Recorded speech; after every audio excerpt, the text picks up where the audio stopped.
Hey guys, Buick Update 32 here. So most of the work that I've done over the past several weeks has been based around this new throttle body fuel injection setup. So this is a Holley Super Sniper, and the Super Sniper is used for boosted applications. The regular Sniper won't detect boost, the map sensor. It won't detect anything past vacuum. So basically I've just spent a lot of time getting it ready for, or getting everything hooked up, getting everything switched over and ready for the throttle body fuel injection setup. And I was going to walk you through just a handful of the things that I've needed to do. So the first big problem that I really had was I wanted to make sure that the throttle body actually fit under the hood once everything closed. So I ended up having to play around with some of the spacers. I originally had a 2-inch spacer under my 2-barrel carburetor, but that was just way too high. And if you'll notice, I have a different hat now. So if you'll see, this hat actually comes out perpendicular to the face of the throttle body or carb. And the issue I had with my old hat was that it came down at a slight angle, and because of that, it would hit the valve cover. So I swapped those, and now it gives me much more clearance. So that, because I needed to clear that little downward slope, now that it's raised up some, I was able to move the throttle body down a little bit, and I was able to use my 1-inch spacer to move that down, and I am finally able to close the hood with my new valve cover and the hat going over the valve cover. So that's excellent, and I can finally have it look like a real car. Some of the other stuff I've needed to do, basically it's just been a lot of the hookup for the various sensors for the Super Sniper. So I had to swap my temperature sensor out from the manual gauge to an electronic sensor that actually plugs into the harness. I spent a bunch of time looming all of the wires for the throttle body so that it looks nice. So this is the main connector that goes to various sensors on the rest of it. So this actually goes under here into the positive and negative. There's the pink wire that actually runs through this loom up to my, what used to be my fuel pump relay. And I spent all the time wiring the fuel pump relay, and would you know it, the people at Holley actually knew what they were doing. So the harness actually comes with a relay built into it, so that's pretty convenient. And because of that, I was just able to use, this pink wire is actually supposed to go to switched 12 volt, but because this is essentially just switched 12 volt, which goes straight to the battery triggered off of the actual ignition wire, I'm just able to use that as a clean 12 volt source through the relay, and that saves me a step. Past that, there's also this yellow wire, which goes to the TAC output if you're using a standard distributor. It's slightly different if you're using like a CD box or the HyperSpark timing control stuff. That's in the plans eventually to set up timing control on this, but I'm trying to do one thing at a time. So you will notice that there is this big old blue wire and this new thing dangling off the side of the fender. So one of the issues that throttle body presents is that my big fancy fuel cell setup from 10 years ago, it's awesome, still worked great, still let me run the carbureted setup, and it would have let me run the carbureted setup under boost. However, because this is a throttle body setup, it needs like 58 psi fuel pressure, and because of that, I needed to get a different fuel pressure regulator. And the other part of that is I also don't have a fuel tank at the moment, and because I don't have a fuel tank, I really didn't want to spend the time and money to swap my carburetor fuel pressure regulator that works with boost for a fuel injection regulator that works with boost, and then spend all the time plumbing that, and then still have to deal with the fact that I don't know how much gas I have in that, because I've never run this car solely off of a fuel cell on the road, and never quite realized how stressful that is to like not know what fuel economy you're getting, and to just kind of like, oh, am I about to run out of gas on the road? So it's a little terrifying. And because of that, this is a new fuel pressure regulator for EFI, and I already ran the line there, which is not tightened because I still have a few other things to do first. But there are 2 lines here, which I still have yet to run. down to the back to my new EFI ready fuel tank. So this is actually the main competitor to Holley. This is a Phytech Go fuel tank for EFI applications. And the reason I went with this over the Sniper equivalent is because this actually already has two 6AN lines hooked up to it, ready to go. And that was convenient because that's what I already have running all throughout the car. So the Holley one, I think, had like 1/4-inch barbs, which is the equivalent of a 4AN, and I really didn't want to have to rejigger everything to make sure that it worked right with the 1/4-inch barbs and then not be able to use all my fancy AN connections. So I spent the past day or two getting this all set up. I used some adhesive to put some rubber strips on it so I don't get the dingle-dangle when I'm driving down the road and have it bang against the body. I put together the fuel pump, put that in, wired up the positive and negatives, and I have some nice pigtails as well as a vent, which I still need to put a rollover vent and hang it up under the axle hump in the back of the car. But anyway, this is ready to go in, and this will provide both the return and the pressure to those two outlets that have yet to be connected. And I also have a nice little Phytech pressure gauge so I can actually make sure that my new fuel tank fuel pump is working. And then I'm just going to run this blue wire along with the 6AN that goes back to the tank so that I can just plug it in. And then the Sniper does something pretty cool where rather than actually just having a manual switch or being tied directly to your ignition, this blue wire will actually cycle on at start to prime the fuel system and give the throttle body fuel pressure, and then it'll turn it on once the engine's running, which is pretty neat.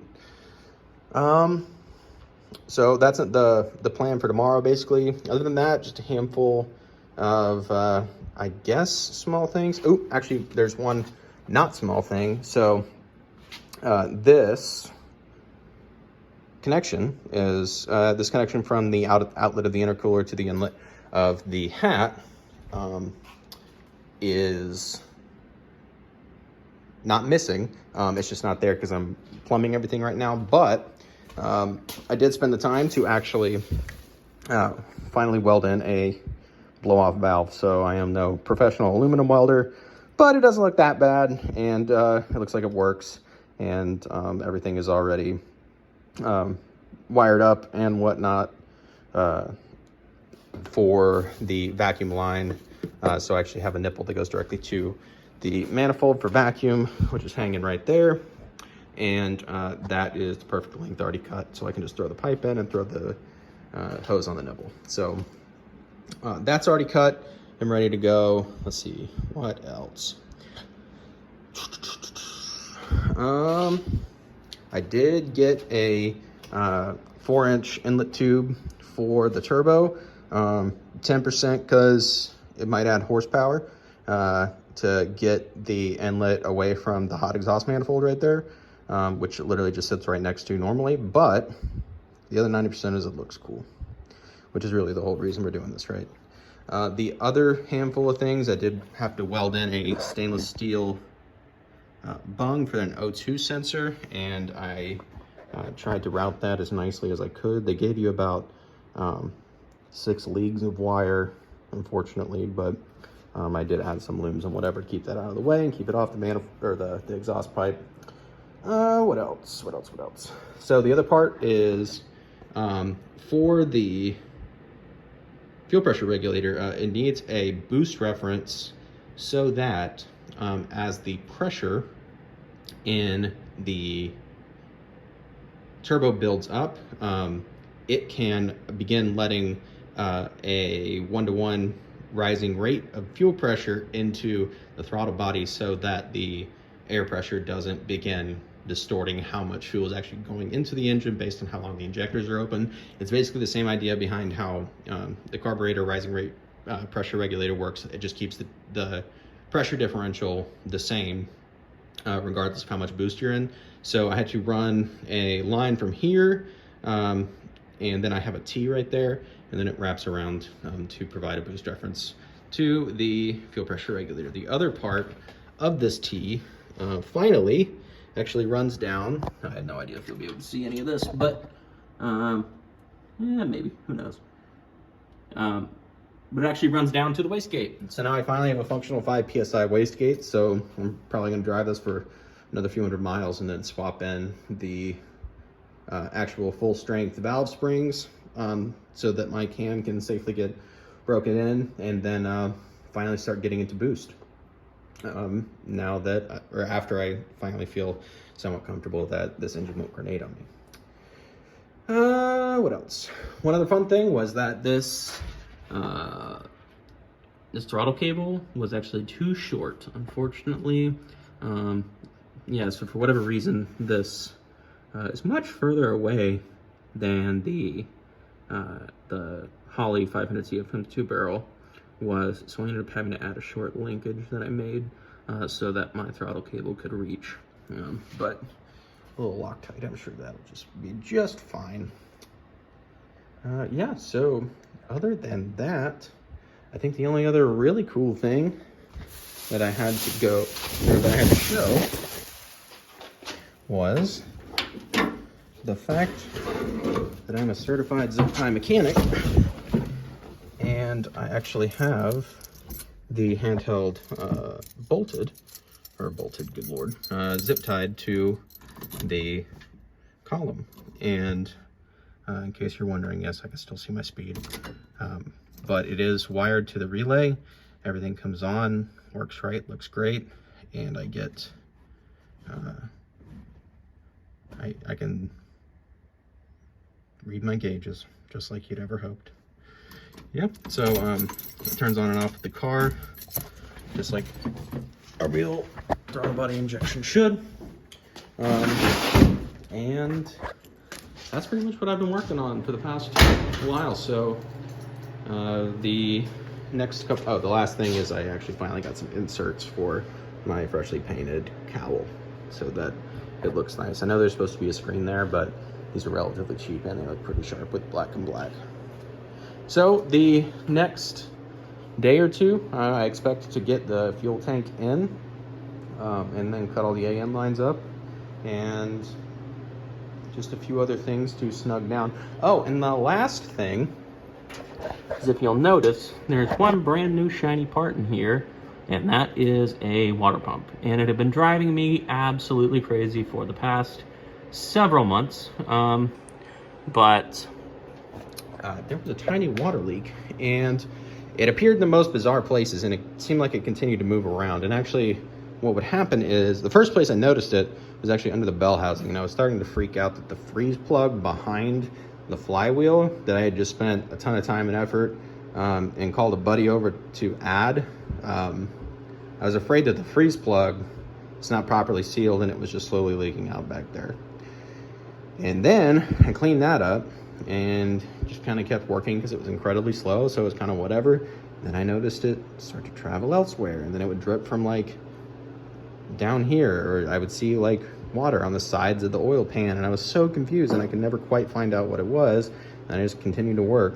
And then I noticed that it started to drip from the bottom of the timing cover, and I was just so lost. I had absolutely no idea where it possibly could have been coming from. And it turns out if you put your lip, or I'm sorry, good Lord, put your hand up onto the lip of the pulley to touch the bottom of the timing, I'm sorry, the bottom of the water pump, it would actually drip one drip onto the timing cover. And then what it was doing is, I'm assuming when it was weighted more heavily in the back, that slight tilt would work its way around and actually travel in the little crease on the oil pan all the way to the back. But anyway, long story short, I finally found the godforsaken leak, and it ended up being just the bottom of the water pump. So I just went ahead and bought a, I don't know, a Flow Cool Master, something like that. I don't know. It was a high flow water pump. It wasn't particularly expensive, and it will hopefully keep it a little cooler at idle, because that was slightly an issue, but otherwise, hopefully it just won't leak, which is really all I could hope for.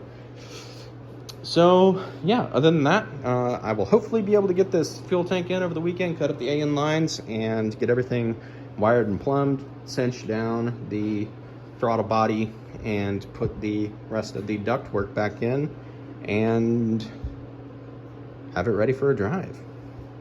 So that's the plan at the moment anyway. So thanks for watching, guys.